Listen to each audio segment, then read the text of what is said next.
Welcome to the Analytics Power Hour.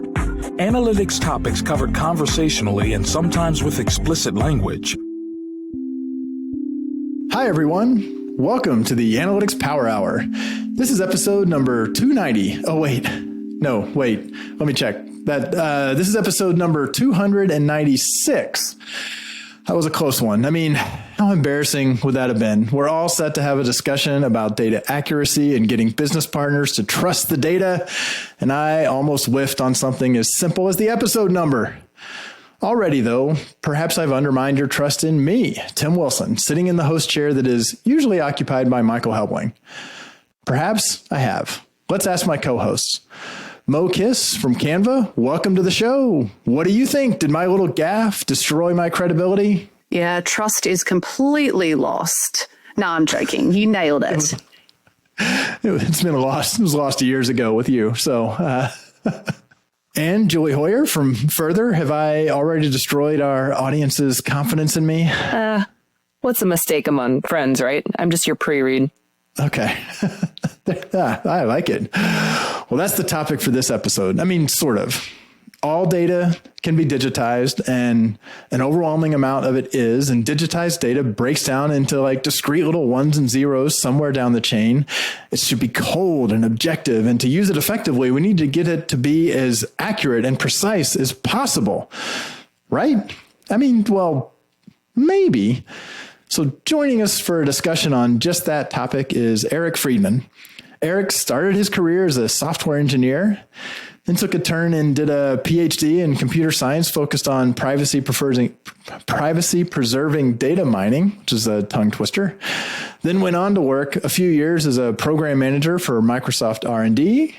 Then he popped back over to research for a while, and now he's been at Atlassian for over 10 years, where he is currently a senior principal data scientist focused on product analytics. And today he is our guest. So welcome to the show, Arik. Thank you very much. Long-time listener, happy to be here. And I assure you, like, all of these career moves made a lot of sense. Like it made a lot of sense at the time. It was a logical progression at the time. Absolutely. I went architecture, technical writing, Marcom analytics. So I sympathize.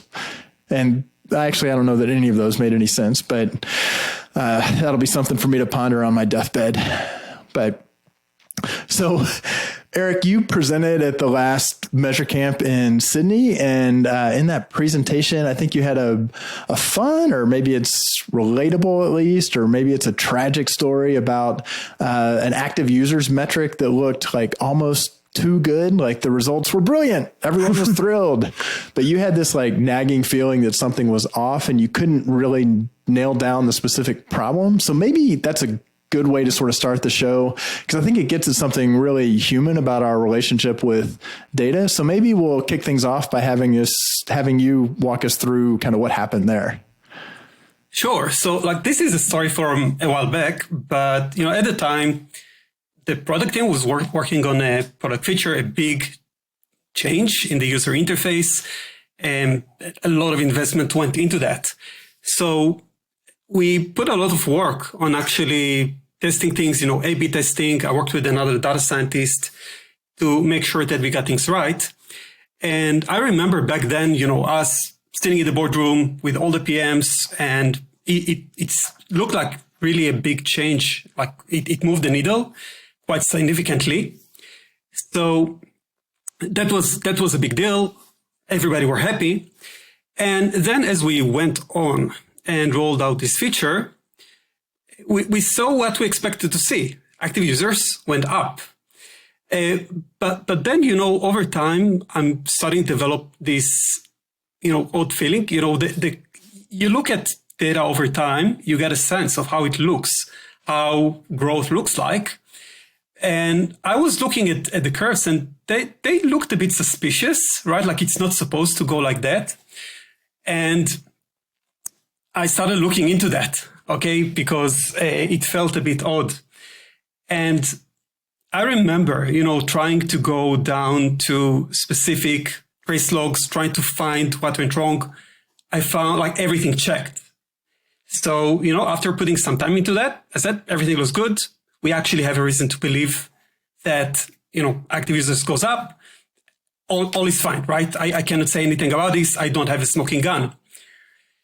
Fast forward, sometime later, another data scientist and a software engineer, of course, we keep looking into this, and they actually found a bug. It turned out that because of a bug, it caused inflation of active usage monitoring, and that was an unpleasant surprise for the product team. So for me, it definitely caused a lot of thinking. How come I didn't find that? What could I have done different? And that causes a lot of reflection. Well, and did you go tell them immediately, abruptly? Did you ease it out? Like, how did you actually communicate? Like, what's the rest of the story on that? Yeah, so I think that's probably the biggest mistake I made at the time, because, I didn't find an issue. And, I at least back then, I thought, we are the data people. We are the evidence people. And if we don't have the data to back up what we say, we should shut up.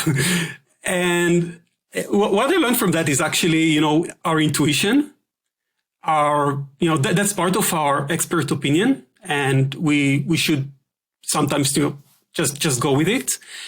And I think there are a lot of things we can do ahead of time, to prevent mistakes or to check things. But at least for me, like for this story, like when I look, what could I have done different? I knew to do all the checks. And eventually when your intuition is your last line of defense, and sometimes you just have to go with that. So sometimes, I don't know. Firstly, I just want to say thank you. I'm really grateful that you're sharing, straight off the bat an experience of where you made a mistake. That's incredibly humble and wonderful for folks to be able to learn from. So a very big thank you. And I suppose I'm curious to understand this intuition piece, right? Like, I feel we all have it. And I know you and I have had conversations previously about, like, when we're making decisions, we have data, we have intuition, we have, maybe previous experience, we have all these different factors, and part of our role is helping pull those things together. But I'm curious to understand, so how has this changed, how you would show up? Like, let's say this happens next time. You can't find a smoking gun. You can't find a data point, but you had your intuition in your gut that's like, something's not right here. Like, do you think this time you would say something, and how would you frame it? Yeah. So I think first of all, it's about being more opinionated, and in the over time, that's part of my growth journey. I think in the past, I tended to be a bit more, impartial. Right? We let the data speak. Like we're just there to give the data its voice. And I think over time, I feel a bit more confident, to be opinionated. Like, I have my own opinion of things, and I think we're actually expected to be opinionated. So I think that's one thing, just like be more confident in our own expertise. And then I think it's probably, the opinion on its own is not enough, right? Like, probably, even if we have just this intuition, we will still be expected to, dig into that. Like, can you actually find the evidence? But I think it's a start of a conversation, right? Like, this is what I think. Maybe the data looks a bit odd, and we maybe want to dig a bit more into that. And then the business can decide, what? No, like, we did all our checks and balances. It's good. We did our due diligence. Let's go on. Or they could say, let's take more time and actually give it more space to dig into that. And at the time, I basically made my own decision and said, I looked enough into that, and I kept it with myself. And this is something where we need to be more open and just share what we think with our business partners about that. So I will sometimes find myself not doing this necessarily with a ton of structure and rigor, but trying to think what I expect to see before I actually look at the data, or sometimes asking if I really don't think I have context and my business partner says, well, I think it'll go up. I'm like, well, what does up mean for this metric, or what would that mean? Like, use it as an opportunity to try to get a little more context about their intuition about their business. Like, there's some psychological trick or something where you sort of force yourself to set what you think you're going to see as opposed to waiting until you see it and then you immediately rationalize why it makes sense. Like I had an example from years ago where a product marketing manager came racing in because he had already told the whole company that this tiny little change he'd made to a web page had like drastically driven the traffic up, which made no sense. And that was one where I dug in and found that it was a bot. There was a company that was selling us software and they pointed literally at his page to gather some data for the pitch in a few days.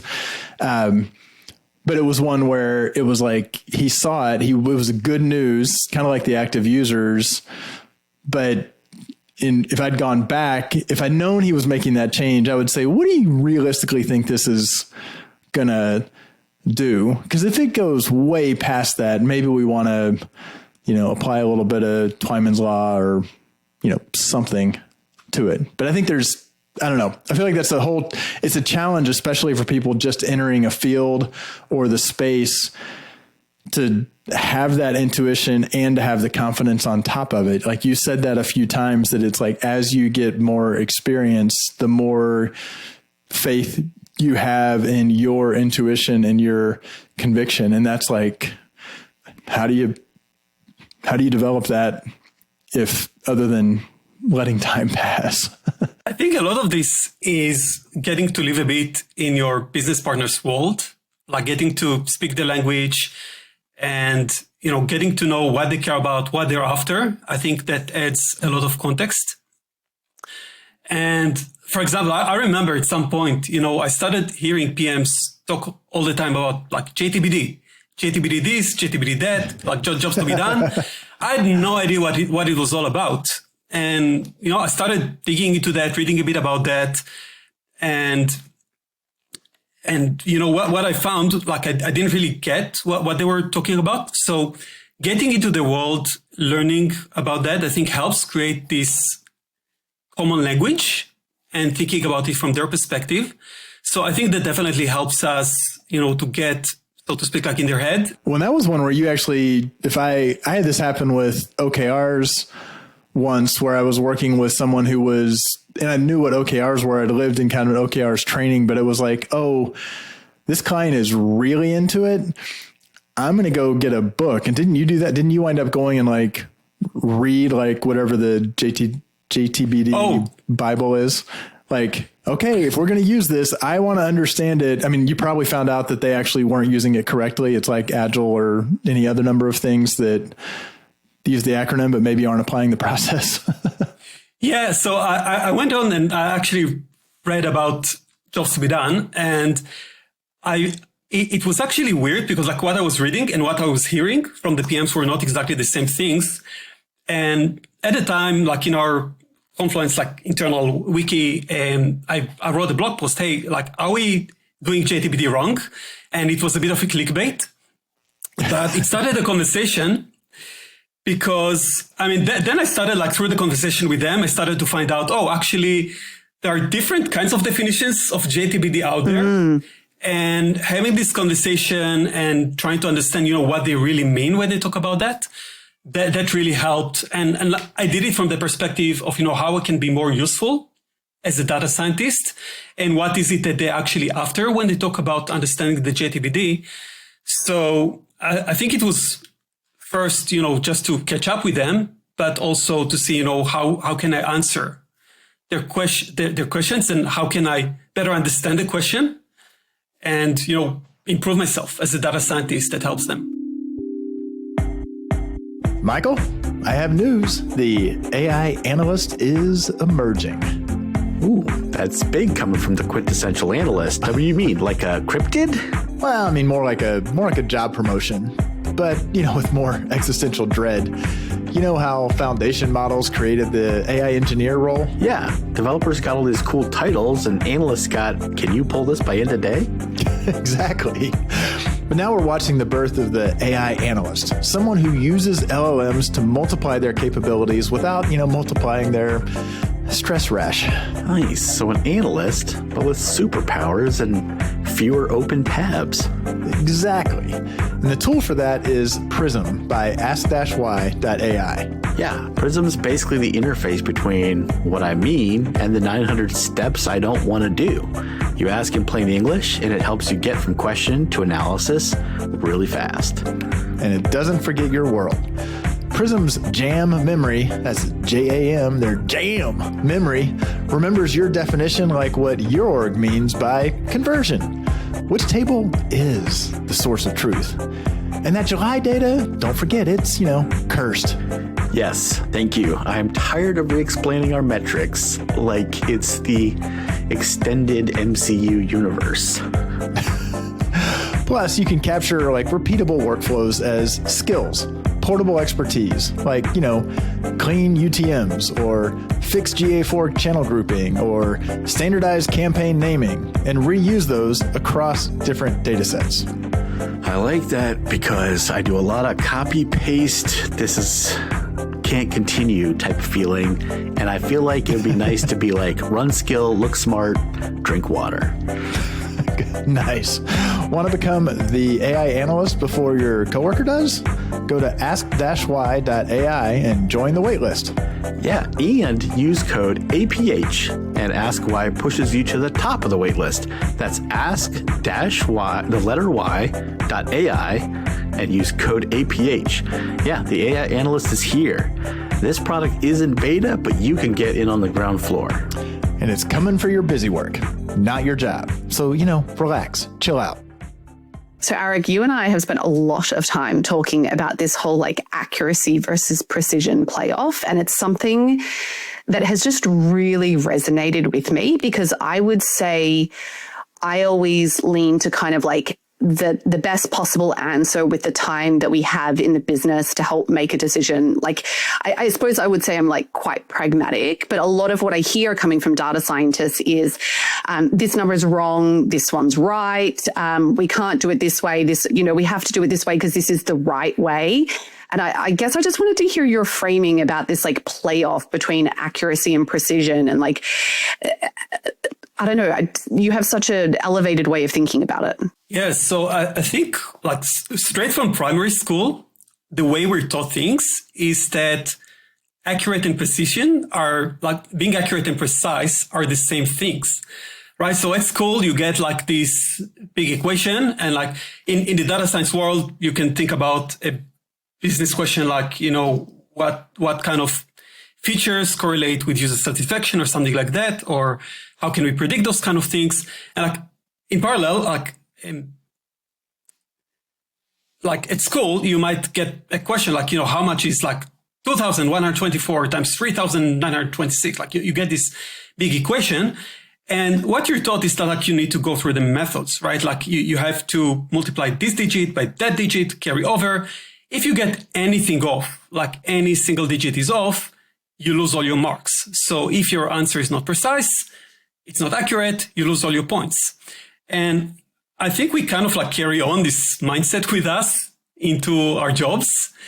And in the business domain, actually precision and accuracy are not the same things because, these big numbers, it's about, 2K times 4K, it's about 8 million. And about 8 million is accurate. It's not precise, but it's accurate.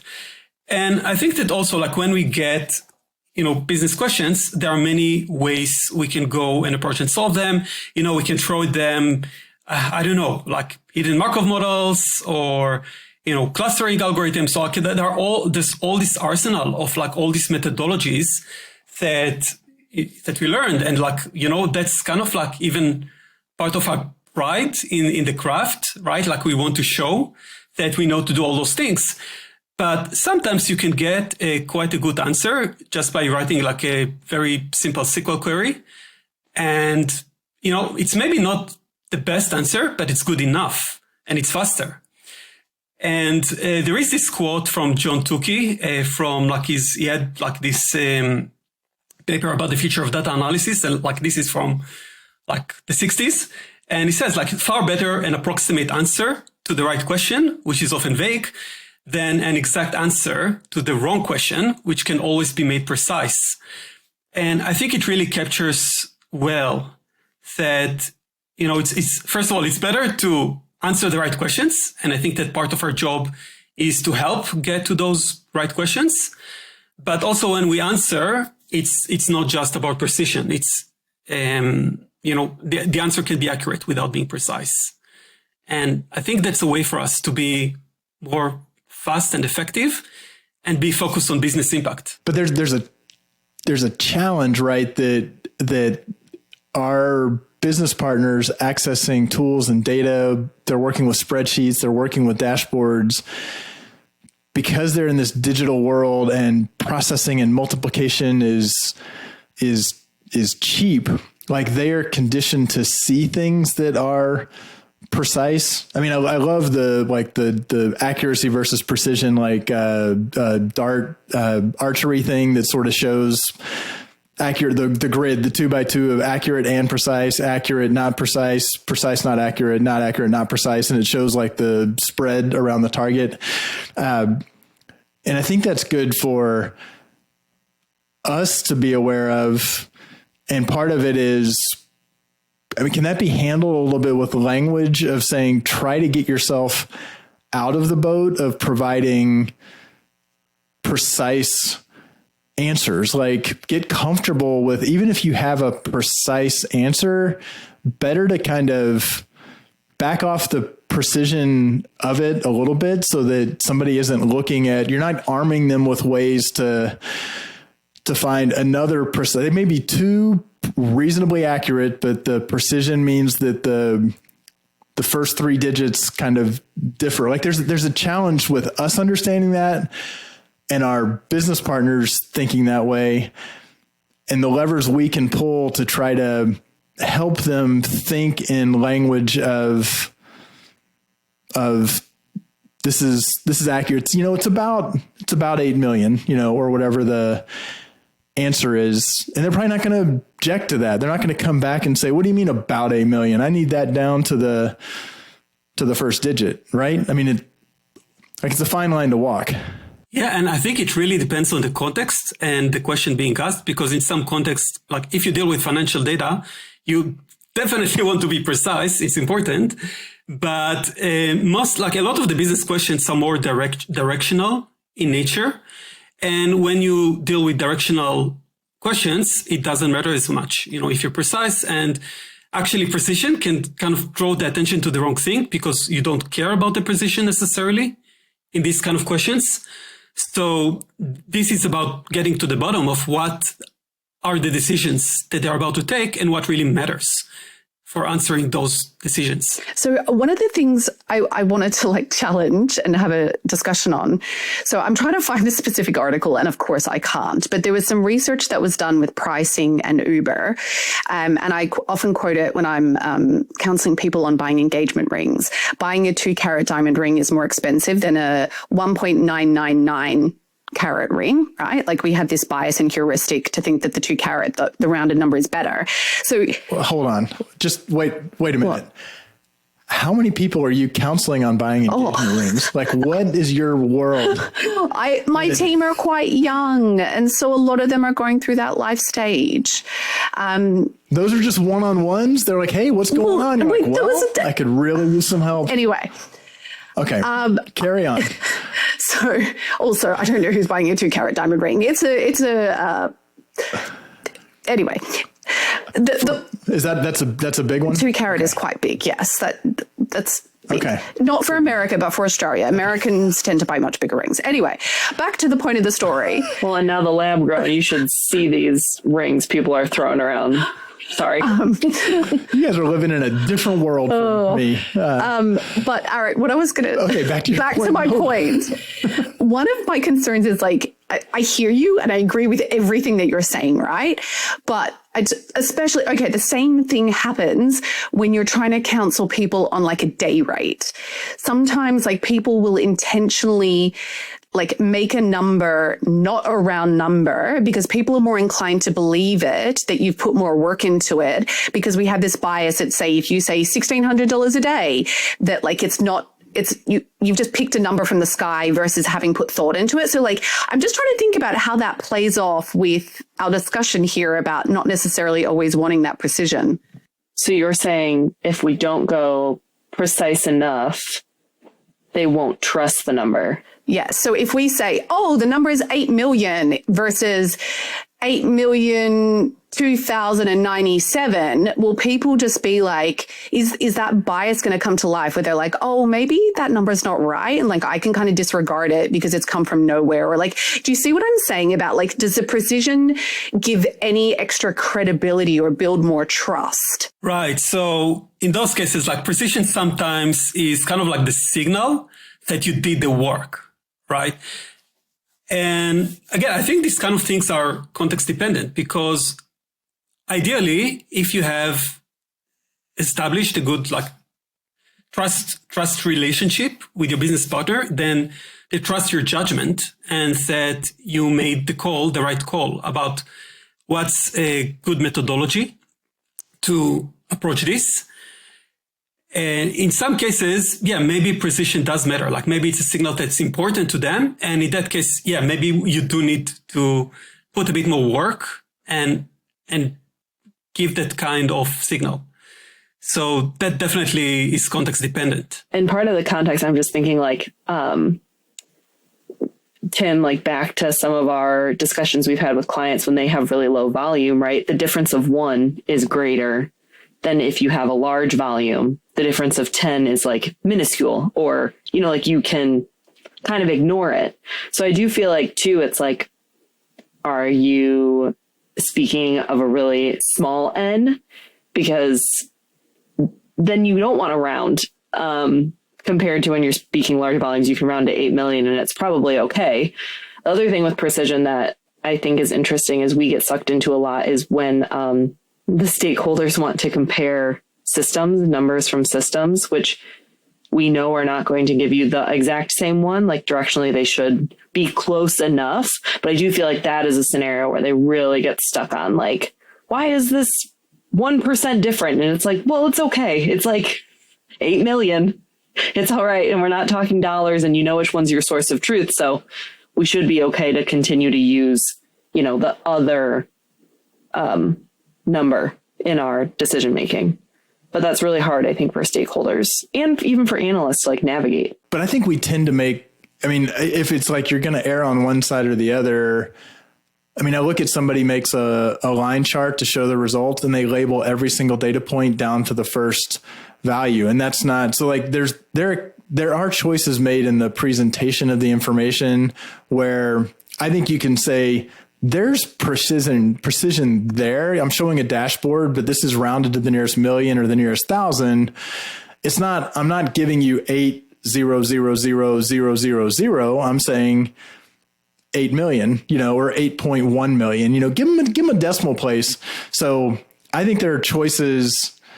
I mean, certainly Arik, to your point that like the context, and actually Julie, your point as well, like the context does matter. When does it matter? But I feel like there's like the trap we can fall into on the analytics side is we have the precision, might as well show it. You know, our p-value is not only is it less than 0.05, it's every model spits out. It's the p-value is 0.000134772. Like, please don't put that, you know, just copy paste. Yeah, p-value is less than 0.05. And Julie, I think, by the way, it's a great point because it matters a lot, like why the numbers are different.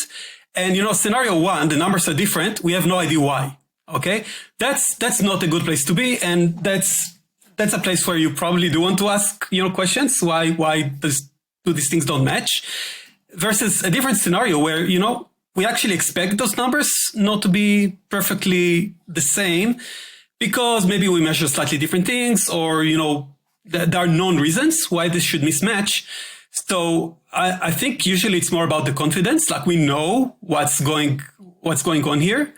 And Tim, to your point, yeah, like maybe if we think that this will just distract and raise, you know, questions that are not relevant, then yeah, maybe it's better off to reduce the precision to just avoid that altogether. So I think our business partners and then data teams get sucked into it when it's the different systems aren't going to reconcile. And Arik, I think to your point, like you should understand not down to the perfect, we can net out everything, but say these are the big movers of the differences. A lot of times there's the ability to say over time, look, these move in the same direction.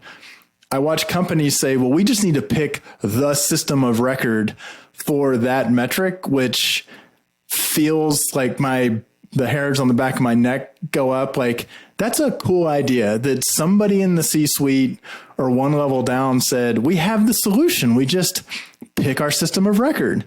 But the reality is all those systems exist for different reasons, and it gets back to context. So I think there's a part that says we need to put this to rest at some point by doing a little bit of an analysis of saying these differ. These are the main reasons they differ. Let us show you that they generally move in the same direction over time. And now we're just going to have our standard little footnote that these, move differently. But I think also we're going to go look at the system that gives us the most what we need, because it's often kind of like upstream system in some process has this data, hands off to another system, which goes downstream from that. So you have to pick the system where you can get the slice. I mean, I'm thinking in a CRM, digital analytics, CRM, sales world. You can't necessarily track the marketing channel all the way through to a sale. And in the middle, you've got something like a lead that the downstream ability to follow it comes out of one system. The upstream to follow it comes from another system. And heading off and understanding, and maybe this gets back, Arik, to your point earlier, you're like, you really need to be figuring out, is the question being asked very clear and precise, and let that drive everything as to where you look, what level of precision, how you pull it, what the intuition is. And now I just went on a bit of a tirade. Well, no, but you bring up a point that, maybe this is me still like wrapping my head totally around the accuracy versus precision. But I do keep thinking of what you were calling out, like the target.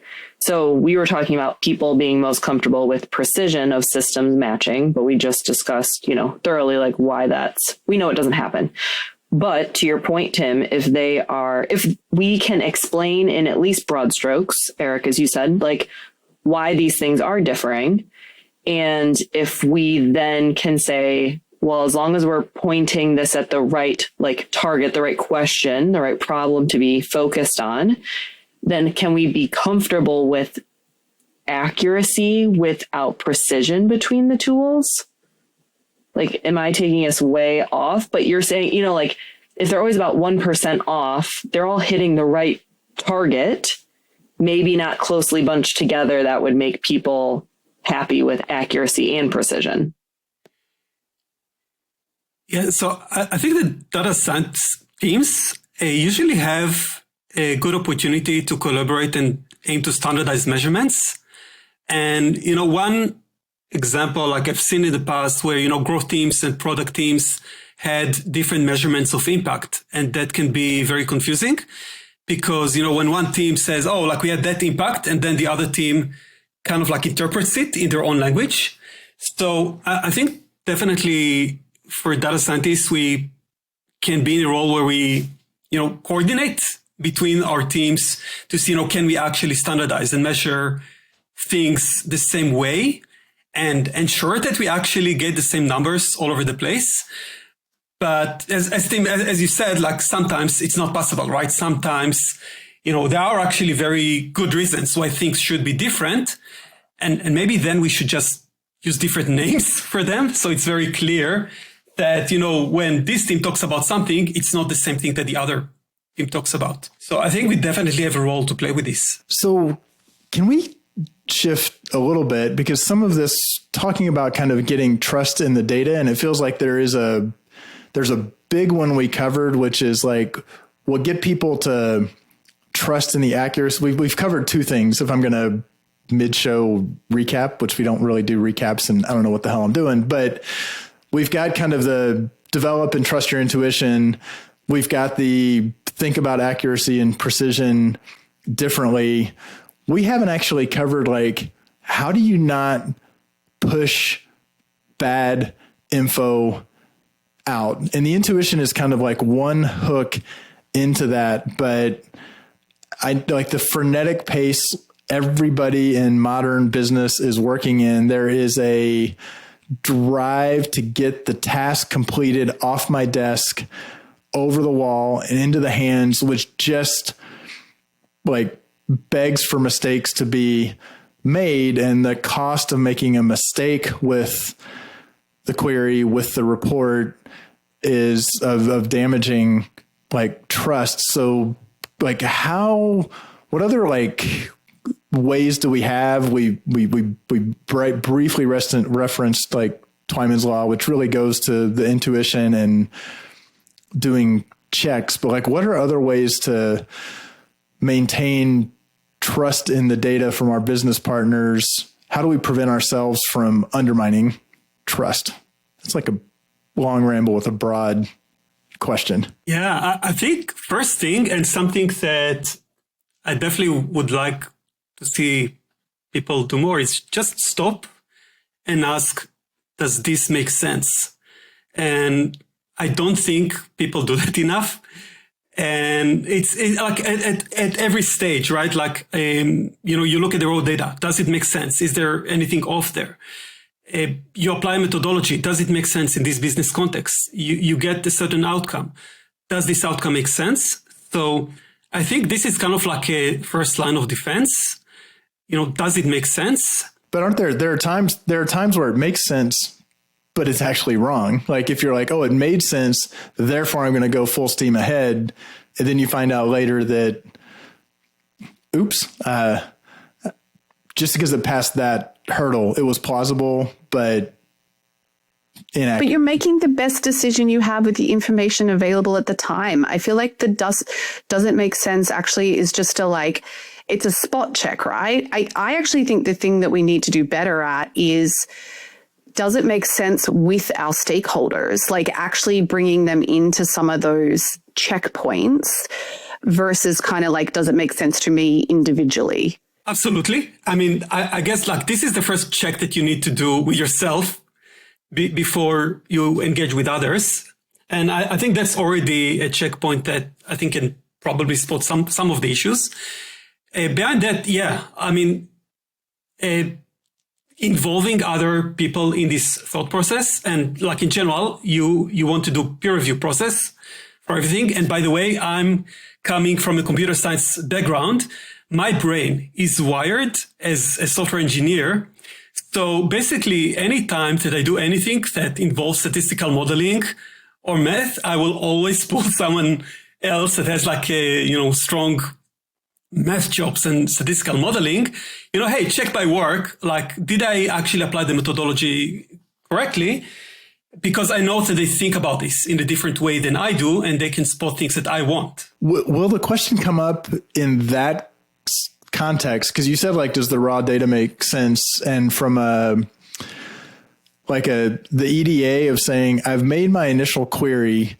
Now I've got a table of data that has, say, 25 columns and 150,000 rows. Have I gone through and checked that one is 150,000 rows seem like the right number of rows? Like that's like does the size of the data make sense? But going kind of checking for gaps, distributions, the values, like checking the columns, doing kind of doing that step of saying this should be the right data, but have I checked all the values, all the variables to see if the distributions and values are reasonable? Like not just trust the query, because that adds time and it's probably a judgment. It depends on how solid and simple the SQL is. Does that make sense? And would somebody, if you're running it by, is this the right model? How likely are they to say, did you double check that the data that you're feeding into this model is the data that you think it is? Yeah. And I think it's probably both those things. And it depends also if it's like, is this the first time I'm answering this kind of question or not? And I'll give us an example. Like there were cases, at some point We worked on, say, internal developer effectiveness metrics, and we tried to understand, flow of work and things like that. And this was the first time we went to calculate these kind of things. So, I worked on this. There was another data scientist calculating the same metric in parallel, and we got completely different results. And the thing is that none of us was wrong. I mean, technically, none of it, we didn't make any mistakes or technical mistakes in the process, but we started walking through the calculation step by step and we realized that, we actually made different assumptions about what the data meant. And we made different assumptions about what we wanted to measure.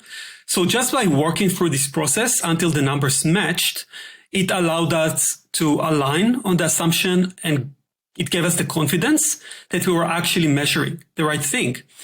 And so it's definitely not something you will do with any, metric or any calculation that you do, but definitely the first time that you do something, it's good to have this cross check.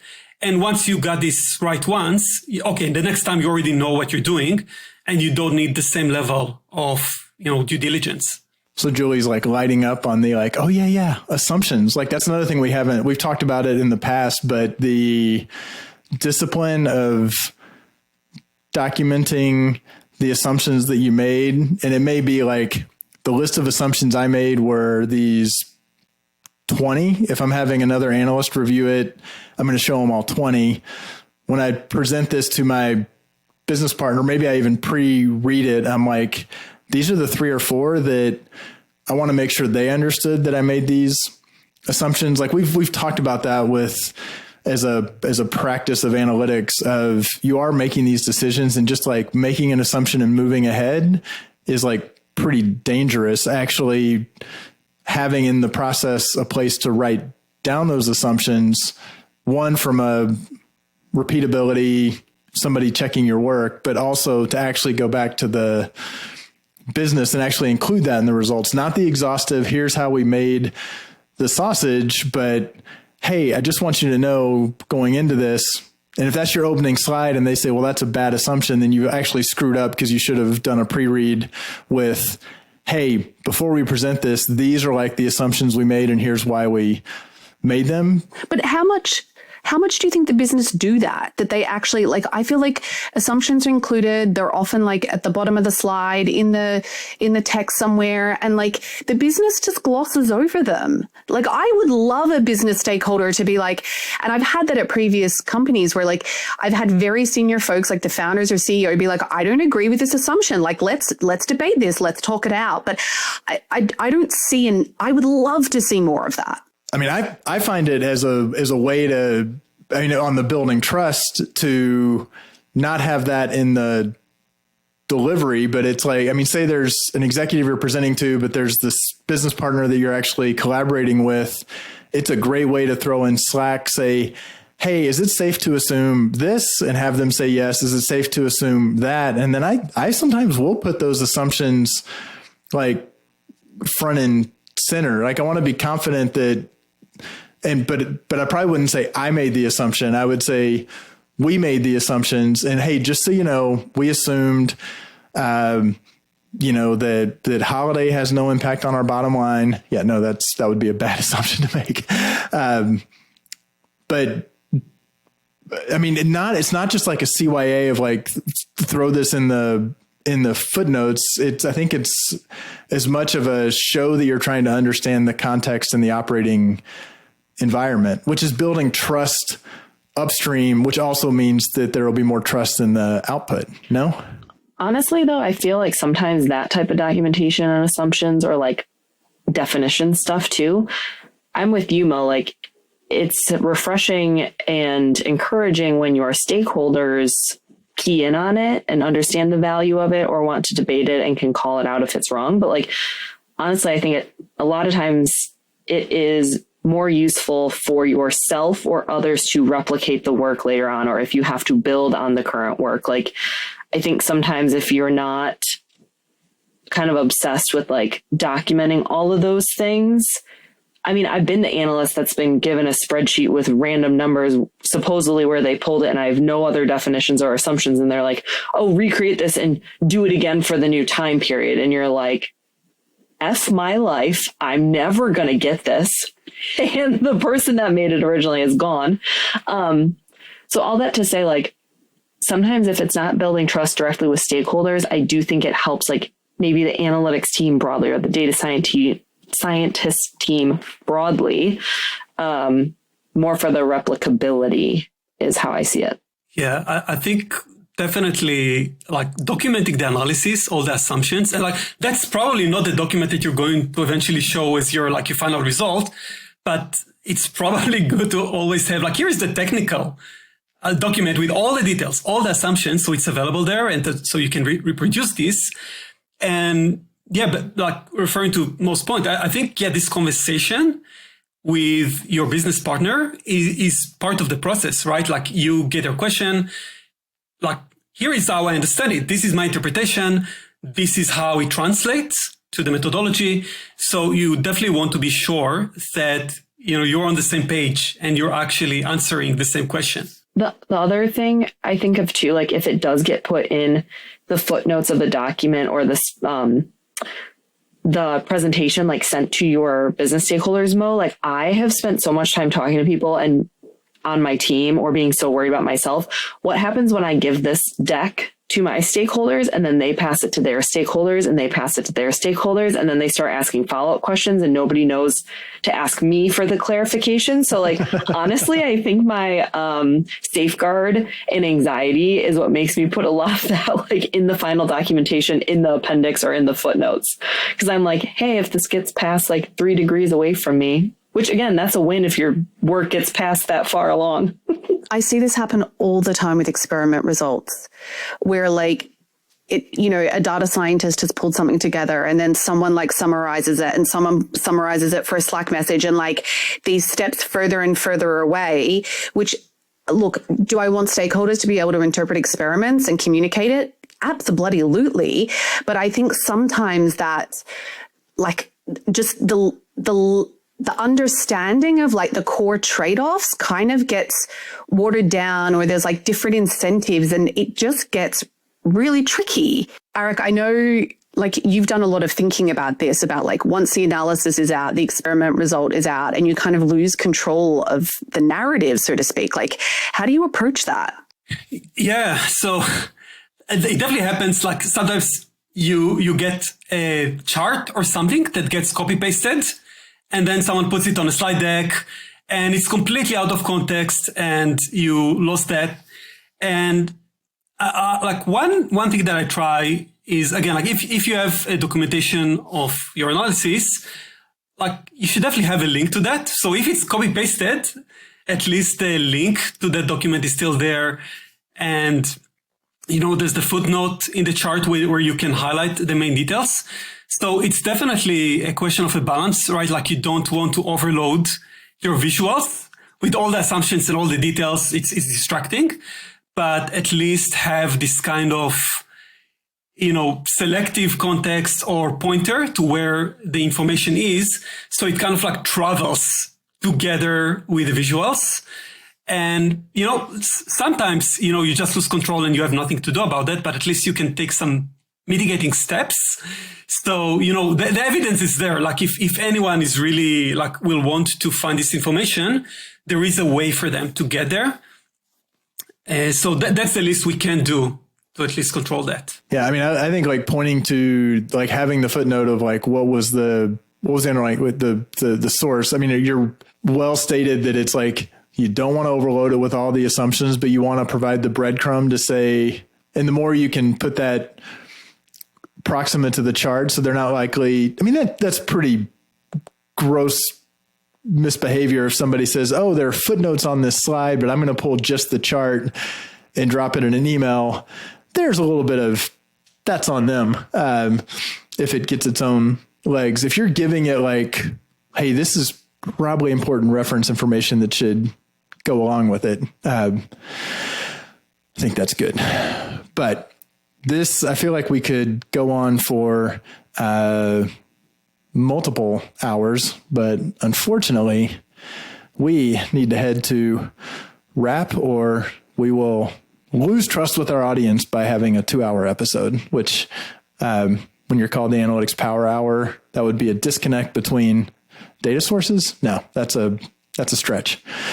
But before we leave, the last thing we like to do on the show always is go around the horn and share a last call, something that might be of interest to our users. And Arik, you're our first guest. Do you have a last call or maybe a couple last calls you'd like to share? The first one is, I guess, the classic, the ISLR, like the Introduction to Statistical Learning book, which is actually a free resource. And today there's also a version for Python, Introduction to Statistical Learning in Python.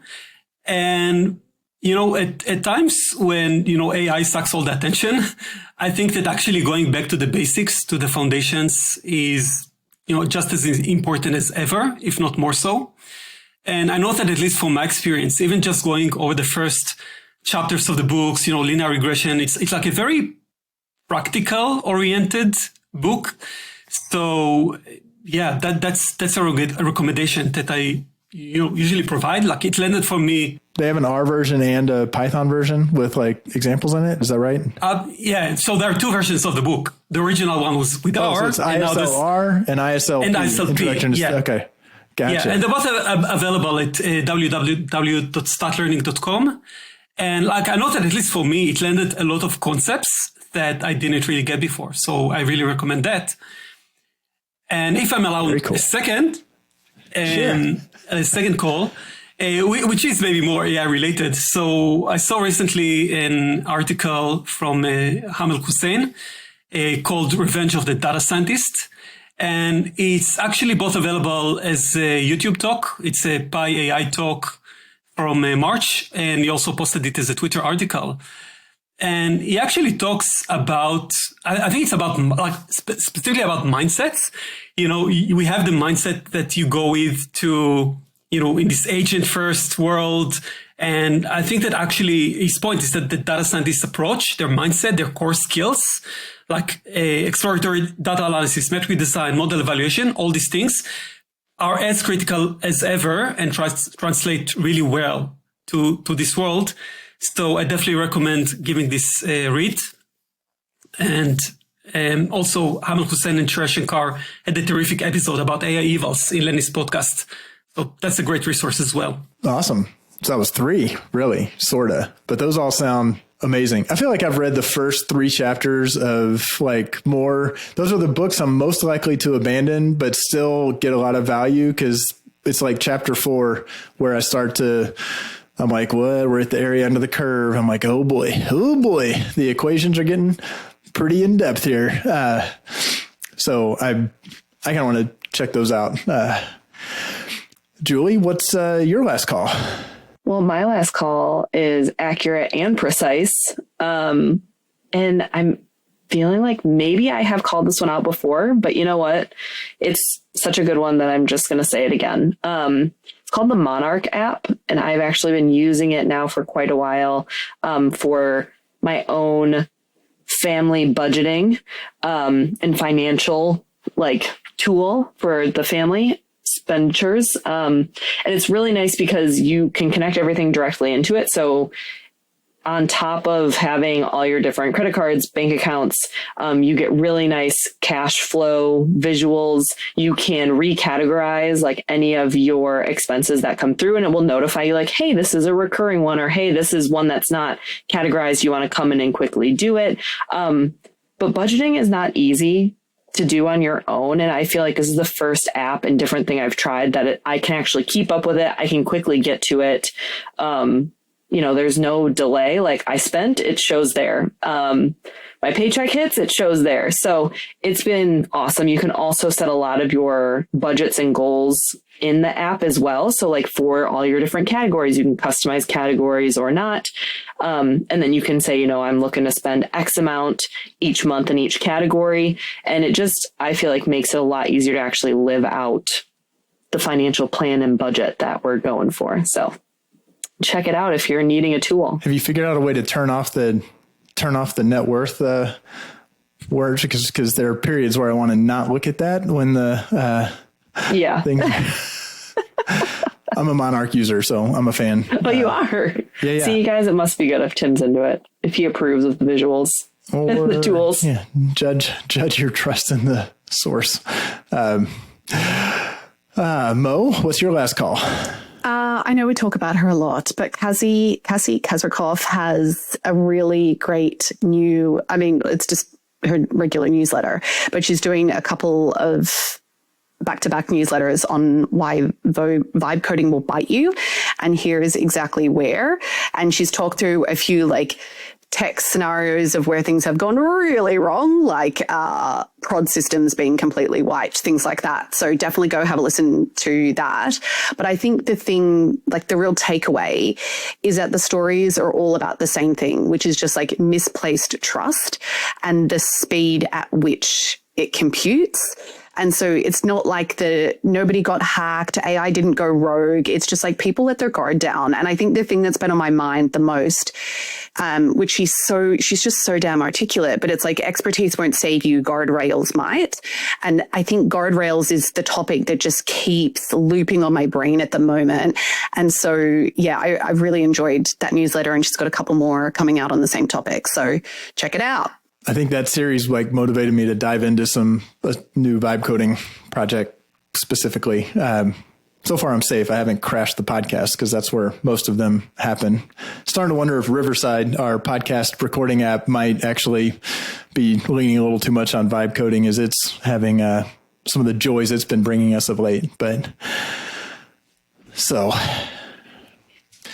I'm going to pander to Mo here a little bit because with the new season of Choiceology that Katie Milkman came out with, one of the things she has is this checklist, which is this mapping of, now she said she had a couple of undergraduate students do it, and that means it's in a PDF for some insane reason.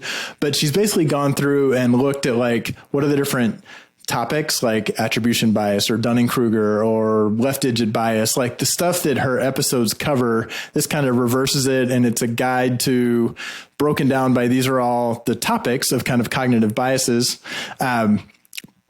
Then which are the episodes you can actually listen to. So if you're not a Katie Milkman Choiceology completionist like I am, but you're I wonder if she's ever had an episode about mean reversion neglect, then this little guide will pop you to it. It is comically in a PDF, which I'm this is great. You guys really worked to format this thing to one page, and she's about to start a new season, which means this of all things that should be a vibe coded website where it gets updated and maintained. This is it. But you know what? The undergrads, they'll learn. That's how it was scoped. Academia, they're going to do their little thing.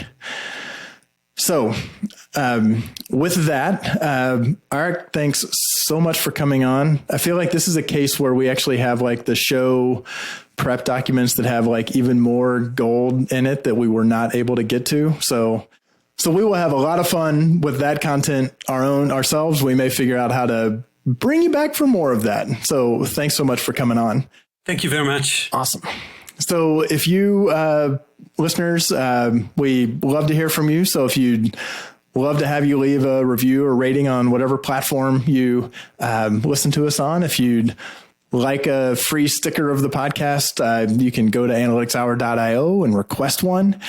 If you've gotten this far in the episode and you think, wow, that was a smooth conversation and these guys are professional, I will just call out now that we have dealt with a tornado warning that led to a power outage and 2 young children and a dog sheltering in place and with one co-host.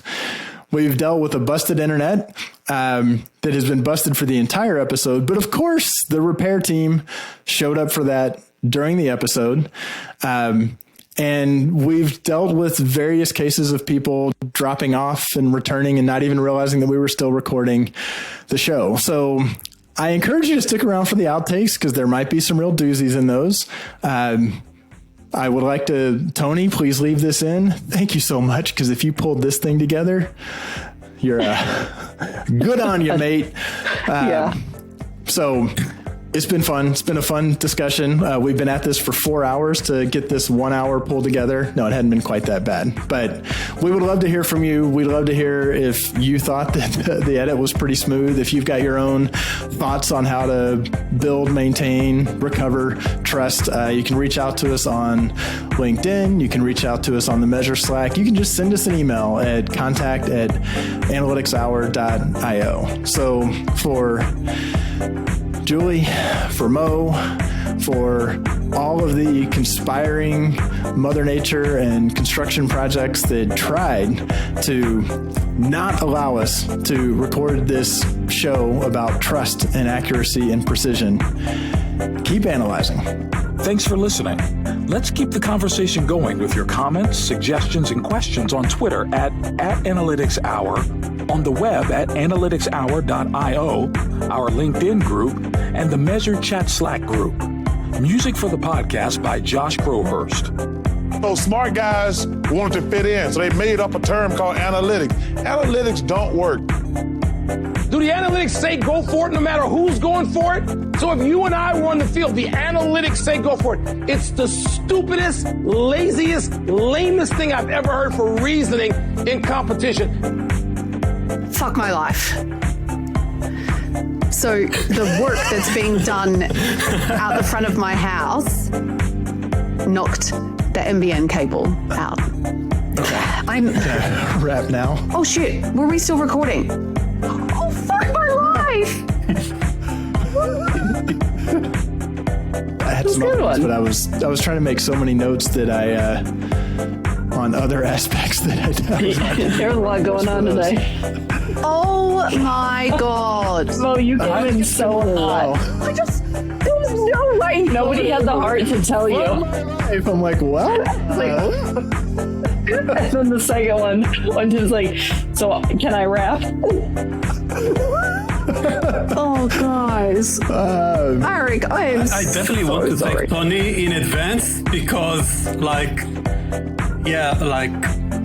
that's probably some work to do here. Yeah. My hot mic was the least of our concerns. Who would have thought?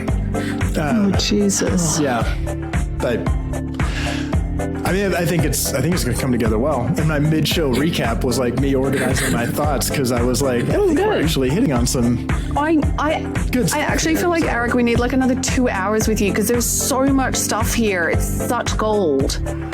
Seriously. Yeah. You had so much in the show prep doc that I was like, oh, I want to talk about that. Oh, this is why I was like, I knew that the two of you would really like Arik because like you're the same with the very good at prep and organization and all those things. I literally bought a new microphone and it's still Why have I still got this shitty one that doesn't even have a proper stand and it still works great and everyone keeps buying all these fancy ones that suck? I gotta return my $100 one, I guess, and try a $20 one. Maybe I need it to be less sensitive. I think the show might need to buy you an audio interface. I think it's don't make any moves. Don't do anything drastic. Joe. Yeah, the audio interfaces and changing microphones. Whoa. It is, because it's moving where the preamp is. It moves it into a separate, it moves it from a little thing, crappy thing in the microphone. It then takes it out and puts it in a dedicated box. Okay. No. This is so above my head. I just want to buy a microphone that works.